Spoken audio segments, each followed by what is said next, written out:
En el interior de las prisiones más temidas, donde la ley del más fuerte dicta cada movimiento, las reglas son claras. Sobrevivir es la única opción. Desde ataques letales que dejan cicatrices imborrables hasta la tortura psicológica más desgarradora, la vida tras las rejas se convierte en una lucha sin fin. Y lo peor es que muchos caen sin siquiera entender las verdaderas reglas del juego. ¿Qué pasa cuando la violencia, el miedo y la manipulación se convierten en las únicas armas para mantener el control? Hoy descubrirás cómo la prisión no solo destruye cuerpos, sino que marca almas de por vida. Número 1. El ataque hirviente. Imagina un lugar donde el agua y el aceite no solo son elementos de cocina, sino herramientas de venganza. Dentro de las paredes de muchas prisiones, una mezcla que en el exterior podría parecer inofensiva, se convierte en un instrumento de castigo temible. En este escenario, el líquido hirviente, combinado con algo tan simple como azúcar, se transforma en un arma de destrucción prolongada. Esta mezcla, al adherirse a la piel, causa quemaduras tan profundas que no solo dañan físicamente, sino que dejan una marca imborrable tanto en el cuerpo como en la mente de la víctima.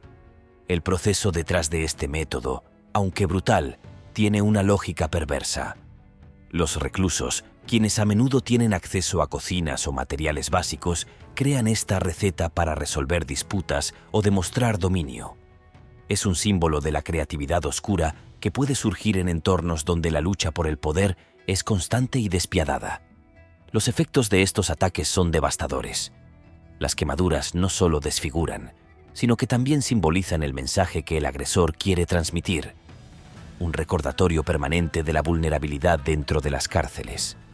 Estos ataques no distinguen entre pandillas rivales o compañeros percibidos como traidores. Cualquiera puede convertirse en blanco si cruza la línea equivocada. Lo más aterrador es que, debido a la facilidad con la que se consigue agua caliente, aceite y azúcar, este método es común en entornos penitenciarios alrededor del mundo. Sin embargo, esta táctica no solo demuestra la crueldad de los agresores, sino también la ausencia de control efectivo en muchas cárceles. ¿Cómo es posible que algo tan cotidiano como preparar comida se convierta en una amenaza constante? Las autoridades penitenciarias a menudo se enfrentan al dilema de cómo manejar esta situación, dado que prohibir elementos básicos como el acceso a cocinas no es una solución viable. ¿Y qué sucede con las víctimas? Muchas quedan marcadas de por vida, no solo físicamente, sino también psicológicamente. La recuperación tras un ataque de este tipo no es solo un proceso médico, sino también emocional. Superar el dolor, enfrentar la humillación y reconstruir la confianza son desafíos que no todos logran superar. Número 2. Ejecuciones por traición. La lealtad dentro de grupos organizados no es opcional. Es un juramento silencioso que todos los miembros deben acatar. Sin embargo, cuando alguien cruza esa línea, las consecuencias pueden ser extremas. En las prisiones, aquellos considerados soplones o traidores enfrentan un destino que rara vez deja lugar a segundas oportunidades. Este destino incluye ejecuciones llevadas a cabo con precisión calculada y en muchos casos la decisión se toma desde las mismas cúpulas del liderazgo de los grupos. La lógica detrás de estas ejecuciones es clara: enviar un mensaje contundente. Traicionar la confianza del grupo no solo tiene consecuencias personales, sino que también pone en riesgo la estructura y los secretos que sostienen la organización. En este sentido, las ejecuciones no son solo actos de venganza, sino estrategias para mantener el orden y la disciplina entre sus filas. Los métodos utilizados para llevar a cabo estas acciones varían desde ataques con armas improvisadas hasta envenenamientos discretos. Los perpetradores suelen ser seleccionados cuidadosamente, asegurándose de que sean individuos capaces de ejecutar la tarea sin titubear. Además, en ocasiones, estos actos son vistos como una especie de ritual de reafirmación de lealtad para quienes los llevan a cabo. Para quienes observan desde afuera, resulta difícil comprender cómo alguien puede aceptar ser partícipe de una ejecución. Sin embargo, en el contexto carcelario, las decisiones no siempre son tan simples. Rehusarse a cumplir una orden puede ser igualmente mortal, lo que deja a muchos en una encrucijada moral sin salida aparente. Número 3. Armas improvisadas, letales y ocultas. En el oscuro laberinto de las prisiones, donde la supervivencia es el principal objetivo, los reclusos han desarrollado un ingenio sorprendente para crear herramientas de defensa y ataque. Estas armas improvisadas, fabricadas con objetos cotidianos, se convierten en piezas clave de la lucha por el poder y la seguridad personal. Desde cepillos de dientes afilados hasta fragmentos de vidrio transformados en cuchillas, cualquier elemento puede convertirse en un instrumento de agresión letal. La fabricación de estas armas no solo demuestra la creatividad de los internos, sino también la falta de recursos de las autoridades para controlar su circulación. Cada pieza creada lleva consigo una historia, una necesidad urgente de autodefensa o el cumplimiento de un mandato dentro de la estructura jerárquica de las pandillas. Los enfrentamientos que involucran estas armas suelen ser rápidos, silenciosos y efectivos. En el ecosistema cerrado de una prisión, donde el sonido de un ataque puede atraer atención no deseada, la precisión es esencial. Los agresores, a menudo movidos por órdenes superiores o vendetas personales, actúan con un cálculo frío que garantiza el éxito de su misión. Pero ¿cómo logran los reclusos fabricar y ocultar estas armas en un entorno tan controlado? La respuesta está en su habilidad para trabajar con materiales comunes y su conocimiento del sistema. Una cuchilla puede esconderse en el mango de un cepillo de dientes, un tornillo puede convertirse en un punzón y un trozo de tela puede servir para envolver y proteger la herramienta hasta el momento adecuado. Además, las prisiones, por su propia naturaleza, están llenas de oportunidades. Piezas sueltas de metal, cristales rotos, incluso pedazos de madera de los muebles. El uso de estas herramientas no se limita a enfrentamientos con otros internos. En ocasiones también se emplean para enviar mensajes a las autoridades penitenciarias. Ataques coordinados contra guardias o incluso intentos de fuga suelen involucrar estas creaciones improvisadas. Para los atacantes, estos actos representan una forma de resistencia y una reafirmación de su capacidad para operar a pesar de las restricciones. Número 4. El hambre como castigo silencioso.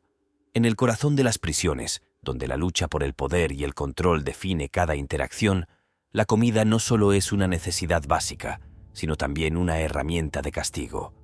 La privación de alimentos es una de las tácticas más crueles utilizadas dentro del sistema penitenciario para quebrantar tanto el cuerpo como la mente de los reclusos.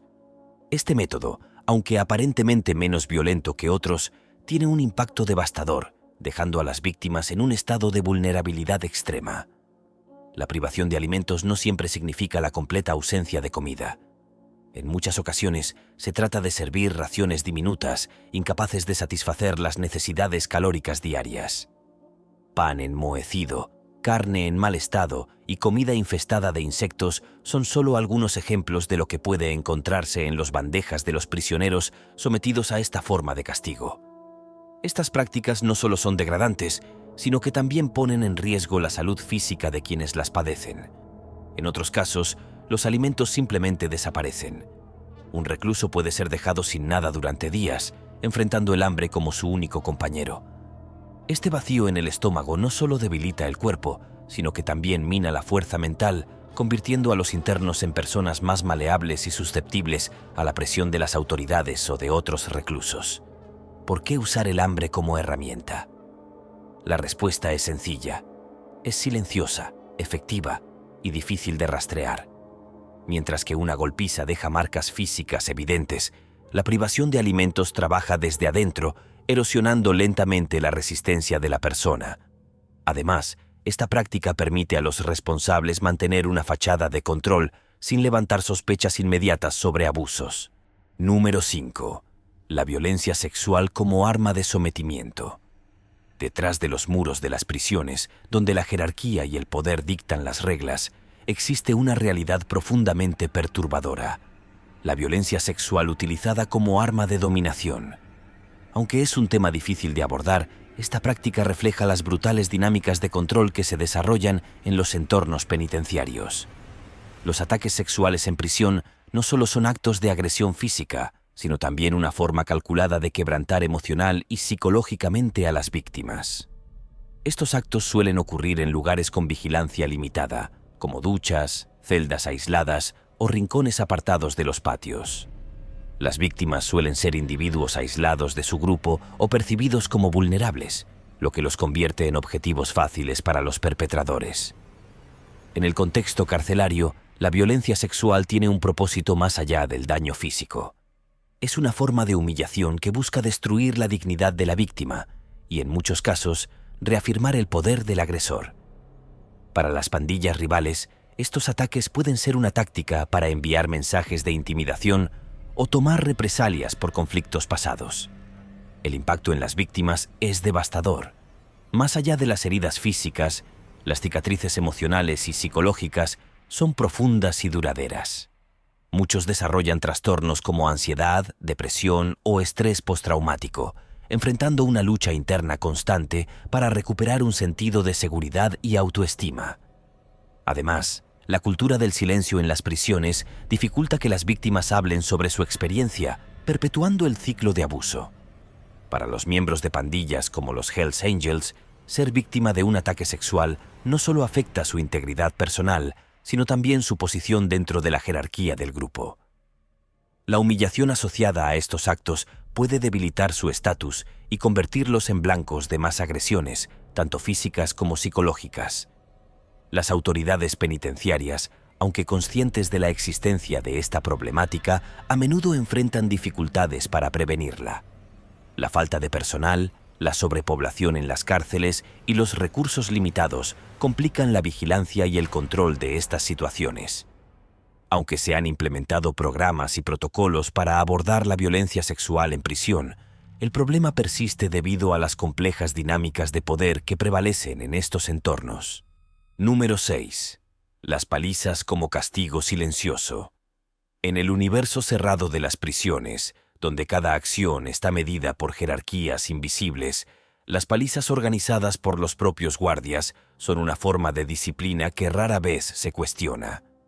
Estas agresiones, llevadas a cabo en zonas estratégicamente fuera del alcance de las cámaras, tienen como objetivo someter, intimidar o incluso castigar de manera ejemplar.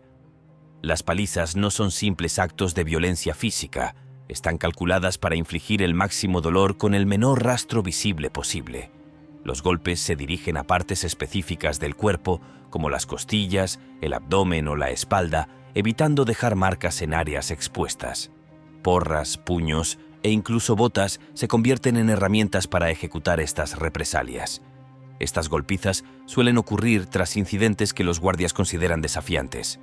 Altercados entre reclusos, violaciones de las reglas o simplemente como respuesta a actitudes percibidas como insubordinadas. Los internos, conscientes de que una palabra mal dirigida puede desatar una tormenta de golpes, aprenden rápidamente a medir cada gesto y cada frase. Pero, ¿cómo es posible que estos actos pasen desapercibidos en un sistema tan aparentemente controlado? La respuesta está en la cultura del silencio que domina las prisiones. Los guardias suelen protegerse entre ellos, presentando informes manipulados o simplemente omitiendo registrar los incidentes. Este encubrimiento asegura que las víctimas carezcan de pruebas para defenderse y que los agresores continúen actuando con impunidad. Mientras tanto, dentro de las cárceles, las palizas siguen siendo una herramienta silenciosa pero efectiva de control.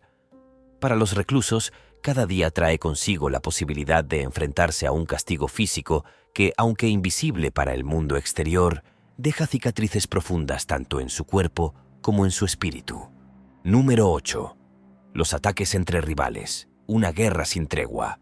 En el microcosmos de las prisiones, donde las paredes encierran más que cuerpos, las rivalidades entre pandillas se convierten en batallas interminables por territorio, poder y respeto. Los ataques selectivos entre miembros de grupos opuestos son una constante, una coreografía de violencia que nunca pierde su ritmo, incluso tras las rejas. Estos enfrentamientos no son simples altercados espontáneos, son actos meticulosamente planeados, con objetivos específicos y consecuencias cuidadosamente calculadas. En muchas ocasiones, las rivalidades que comenzaron en las calles encuentran su continuación en las prisiones, donde el espacio limitado y la proximidad obligatoria intensifican los conflictos. Cada ataque busca enviar un mensaje claro, demostrar quién tiene el control. Las herramientas utilizadas en estas batallas van desde armas improvisadas hasta estrategias de emboscada. Las cuchillas fabricadas a partir de cepillos de dientes, el vidrio afilado y los objetos metálicos ocultos se convierten en extensiones de las manos de los agresores. Además, los ataques suelen coordinarse en momentos de vulnerabilidad, como durante traslados o en áreas comunes con poca vigilancia. El resultado de estos enfrentamientos es una mezcla de caos y brutalidad. Los objetivos principales son a menudo figuras de alto rango dentro de la jerarquía de la pandilla rival. Neutralizarlos no solo desmoraliza al grupo contrario, sino que también refuerza la posición del atacante dentro de su propia organización. Las autoridades penitenciarias, aunque conscientes de estas dinámicas, a menudo enfrentan dificultades para prevenirlas. Los recursos limitados, la falta de personal y la sobrepoblación en las cárceles crean un entorno donde estos ataques son inevitables. En algunos casos, incluso se sospecha que ciertos guardias corruptos facilitan estos enfrentamientos, ya sea por beneficios económicos o como una forma de mantener el control a través del conflicto interno. Mientras el mundo exterior debate sobre la rehabilitación y la justicia, dentro de las prisiones, la realidad es mucho más cruda. Los ataques entre rivales son una parte integral de la vida diaria, un recordatorio brutal de que, incluso en confinamiento, la lucha por el poder nunca cesa. Número 9. La jerarquía eterna tras las rejas. En las prisiones, las jerarquías no desaparecen al cruzar las puertas de acero, al contrario, se fortalecen. Dentro de los muros, las estructuras organizativas de grupos como los Hells Angels siguen intactas, manteniendo un orden rígido que dicta cada aspecto de la vida de sus miembros encarcelados. Este sistema jerárquico, que ha sido el pilar del control en las calles, se adapta perfectamente al mundo cerrado y competitivo de las prisiones. Cada capítulo de la organización tiene sus líderes, como presidentes y vicepresidentes, y estas figuras continúan ejerciendo su autoridad incluso tras las rejas. Desde la designación de tareas hasta la planificación de actividades ilícitas, las decisiones siguen fluyendo de arriba hacia abajo, como si las barreras físicas no existieran. Pero ¿por qué estas jerarquías son tan importantes? En un entorno donde la fuerza y la lealtad son esenciales para la supervivencia, tener una estructura sólida proporciona una ventaja significativa. Los líderes, además de coordinar las operaciones internas, actúan como mediadores en conflictos y representan al grupo en negociaciones con otros bandos o incluso con las autoridades penitenciarias. Este sistema también garantiza la disciplina entre los miembros. El incumplimiento de las reglas establecidas por la jerarquía no se toma a la ligera. Las consecuencias pueden variar desde castigos físicos hasta la exclusión total, una sentencia que en el contexto de una prisión equivale a perder toda protección y convertirse en un blanco fácil. Las jerarquías, aunque funcionales para quienes están en la cima, perpetúan un ciclo de opresión y violencia para quienes están en los niveles más bajos. Y mientras el mundo exterior se esfuerza por entender cómo funcionan estas dinámicas, dentro de las prisiones, las jerarquías siguen siendo la columna vertebral que sostiene el frágil equilibrio entre el orden y el caos. Número 10. El aislamiento, la celda sin fin. El confinamiento solitario, también conocido como aislamiento, es una de las formas más extremas de castigo en el sistema penitenciario. Para los miembros de grupos criminales, esta práctica no solo busca neutralizar su influencia, sino también quebrantar su espíritu. Encerrados en pequeñas celdas sin ventanas durante 22 horas al día, los reclusos enfrentan un aislamiento casi total, privado de contacto humano y estímulos sensoriales. El impacto psicológico del aislamiento es devastador. La soledad prolongada puede provocar ansiedad, depresión e incluso alucinaciones. Con el tiempo, los internos empiezan a perder la noción del tiempo y del espacio, sintiéndose atrapados en un ciclo interminable de días idénticos. Para muchos, esta experiencia es más difícil de soportar que cualquier forma de castigo físico. Además del daño emocional, el aislamiento también afecta la salud física.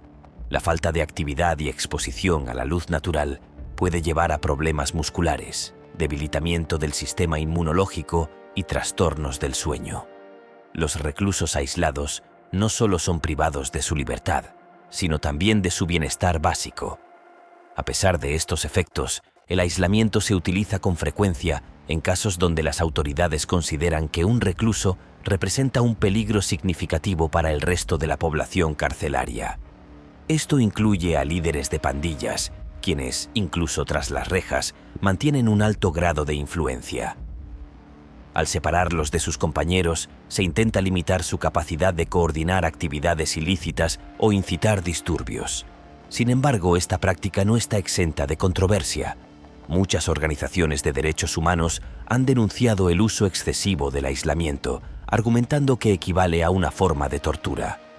Las Naciones Unidas, por ejemplo, han establecido que cualquier confinamiento solitario prolongado de más de 15 días debe considerarse inhumano.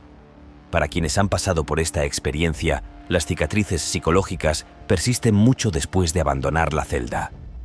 Algunos desarrollan miedo crónico al aislamiento o dificultades para reintegrarse a la vida en comunidad.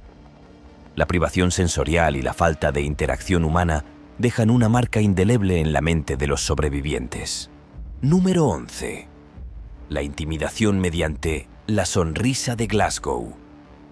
En el peligroso universo carcelario, donde el respeto se gana a través de la fuerza y la brutalidad, uno de los métodos más aterradores de intimidación es conocido como la sonrisa de Glasgow. Esta técnica, que involucra cortar la cara de la víctima desde la mejilla hasta la mandíbula, deja una marca indeleble no solo en el rostro, sino también en la psique del individuo. Es un ataque con cuchillas o navajas que va más allá del daño físico. Su verdadero propósito es humillar y desfigurar, enviando un mensaje claro de dominación y poder. El término sonrisa de Glasgow no es accidental. Su nombre proviene de la ciudad escocesa, donde esta brutal forma de agresión se popularizó, especialmente en las calles de Glasgow, donde las pandillas y los grupos rivales recurrían a esta táctica para demostrar supremacía. La herida, que exige decenas de puntos de sutura, se convierte en una cicatriz visible que no solo recuerda el ataque, sino también la posición de la víctima en la jerarquía del crimen organizado. En prisión, ser marcado con una sonrisa de Glasgow no solo es una humillación pública, sino también una condena silenciosa. Quien recibe este ataque se convierte en un objetivo perpetuo y su capacidad de ganarse el respeto de los demás reclusos se ve drásticamente reducida. Es una forma de marcar a alguien como débil, como alguien que no merece ser considerado parte del grupo dominante. A pesar de que el daño físico se puede tratar, las cicatrices psicológicas pueden durar mucho más tiempo. Para quienes llevan a cabo este tipo de ataque, la sonrisa de Glasgow es una forma de afirmar su poder y controlar a sus víctimas. Estos agresores actúan con precisión, eligiendo a sus blancos con base en disputas previas o rivalidades dentro del sistema penitenciario. Los reclusos que son víctimas de este ataque a menudo se enfrentan a un futuro de constante intimidación, aislamiento y represión dentro del entorno carcelario. Este ataque, aunque físico, tiene consecuencias mucho más profundas. Los internos que sufren una sonrisa de Glasgow no solo tienen que lidiar con el dolor físico, sino también con el estigma que conlleva ser marcado de una manera tan visible. La cicatriz, aunque curada, se convierte en un signo de debilidad que nunca desaparece por completo. Número 12. Los ataques selectivos, una guerra continua. Las prisiones, lejos de ser espacios de rehabilitación, se convierten en campos de batalla donde las pandillas y los grupos criminales luchan por el control y el dominio, tanto dentro como fuera de sus muros. Los ataques selectivos, aquellos dirigidos específicamente a figuras clave dentro de una organización rival, son una de las tácticas más comunes utilizadas en este entorno. Estos ataques no son al azar, están cuidadosamente planificados y ejecutados con precisión quirúrgica con el objetivo de eliminar a alguien que sea considerado una amenaza o una pieza importante del equipo contrario. En estos enfrentamientos, las víctimas son seleccionadas por su posición dentro de la jerarquía de su grupo. Líderes de pandillas, intermediarios o cualquier figura de relevancia dentro de la estructura organizativa son objetivos ideales para estos ataques. El motivo es claro: eliminar a un líder o una figura clave desestabiliza a toda la organización, enviando un mensaje claro de que la lucha por el poder no tiene límites, ni siquiera dentro de los muros de una prisión. Los reclusos que llevan a cabo estos ataques actúan con una estrategia meticulosa. Desde el momento en que se elige a la víctima, se estudian sus movimientos, se identifican sus puntos débiles y se selecciona el momento más oportuno para actuar. Las armas utilizadas en estos ataques son, en su mayoría, improvisadas: cuchillos hechos a mano, trozos de metal afilados o cualquier otro objeto que pueda infligir daño rápidamente y sin ser detectado. La sorpresa es clave, ya que los ataques son más efectivos cuando se realizan cuando la víctima está vulnerable o distraída. Sin embargo, aunque las autoridades no puedan erradicar por completo estos ataques, los reclusos continúan luchando, sabiendo que cada enfrentamiento puede ser el último. Los ataques selectivos no solo son una forma de violencia física, sino también una manifestación de la lucha constante por el poder en un lugar donde la lealtad y el respeto solo se ganan a través de la fuerza. Número 13. La muerte en prisión, un destino final. En las prisiones, donde el tiempo parece dilatarse y las oportunidades de redención se desvanecen, la muerte se convierte en una conclusión inevitable para muchos reclusos. La vida tras las rejas, especialmente para aquellos involucrados en organizaciones criminales, es un constante recordatorio de que el precio de sus decisiones puede ser la libertad, la salud y, finalmente, la vida misma. Para los miembros de bandas como los Hells Angels, la muerte en prisión no es solo un final físico, sino también un testimonio de la dureza del mundo en el que operan. Para algunos, la muerte llega como consecuencia de los enfrentamientos violentos que ocurren a diario entre pandillas rivales, donde la lucha por el poder y el control nunca cesa. Los reclusos más vulnerables, aquellos sin poder o sin protección dentro de su grupo, son a menudo los primeros en caer. Los ataques selectivos, en los que se eliminan a figuras clave de otras organizaciones, son una constante amenaza. Estos ataques no solo ocurren por disputas territoriales, sino también por venganza o por la necesidad de mostrar que la supremacía se mantiene, incluso tras las rejas. Sin embargo, la muerte en prisión no siempre es el resultado de la violencia entre pandillas. Las condiciones de vida, la sobrepoblación, la falta de atención médica adecuada y el estrés constante también son factores que contribuyen a un número alarmante de muertes. Muchos reclusos que padecen enfermedades crónicas o problemas de salud graves no reciben el tratamiento adecuado, lo que conduce a una muerte lenta y dolorosa. Incluso los reclusos más poderosos, aquellos que aún mantienen su influencia dentro del sistema, no están exentos de esta realidad. La muerte también puede llegar en forma de suicidio, una de las tragedias más sombrías dentro de las prisiones. Para aquellos que no pueden soportar la brutalidad, el aislamiento y la presión constante, el suicidio se convierte en una salida, un escape de una realidad insoportable. Los internos que se encuentran en aislamiento, privados de contacto humano y expuestos a la tortura psicológica de la soledad, son especialmente vulnerables a caer en la desesperación. Para muchos, el miedo a una muerte violenta a manos de otros reclusos se convierte en una carga tan pesada que optar por quitarse la vida parece una solución más pacífica que enfrentar la violencia diaria. Número 15. La tortura de la privación del sueño. En el mundo oscuro de las prisiones, donde el control y el dominio se basan en el miedo y la humillación, la privación del sueño se ha convertido en una de las formas más insidiosas de tortura psicológica. A diferencia de las agresiones físicas, que dejan cicatrices visibles, la falta de sueño trabaja lentamente en la mente, desintegrando la voluntad de resistencia y sumiendo al prisionero en un estado de desesperación constante. El método de privación del sueño utilizado en las cárceles es cruel y estratégico. Las autoridades carcelarias, a menudo con la intención de quebrantar la resistencia de los internos más rebeldes, emplean tácticas de interrupción del sueño para debilitarlos tanto física como mentalmente. La más común de estas tácticas es la creación de un entorno donde los reclusos no pueden descansar. Esto puede incluir ruidos constantes, como alarmas, voces de los guardias que no cesan o el sonido de puertas abriéndose y cerrándose repetidamente. En algunos casos, incluso se utilizan luces brillantes que permanecen encendidas durante la noche, lo que impide que los prisioneros puedan dormir adecuadamente. Otro método utilizado es el constante monitoreo, donde los reclusos son sometidos a registros y revisiones constantes, interrumpiendo su ciclo de sueño cada pocas horas.